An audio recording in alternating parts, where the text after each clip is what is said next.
Uztelecom Outsourcing Call markazi o'z faoliyatini 2014-yildan boshlagan va dastlab 5 ta davlat tashkilotlariga xizmat ko'rsatishni yo'lga qo'ygan. Jamoadagi 150 nafar operator tomonidan o'zbek va rus tillarida so'rovlarni qabul qilish va qo'ng'iroqlarga javob berish orqali ma'lumot taqdim etish xizmati ko'rsatilgan. Asosiy maqsad mijozlar talablarini tahlil qilish orqali xizmat ko'rsatish sifatini oshirish va qo'yilgan talablarni qondirishga qaratilgan.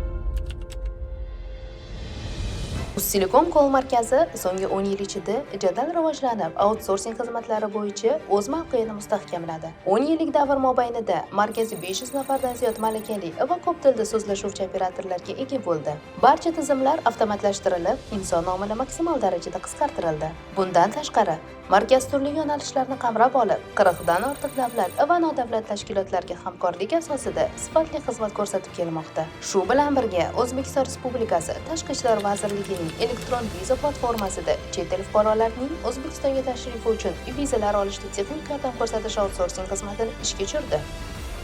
Uztelecom Outsourcing Call markazi O'zbekistondagi eng yirik va zamonaviy outsourcing markazi sifatida quyidagi keng qamrovli xizmatlar to'plamini taklif etadi.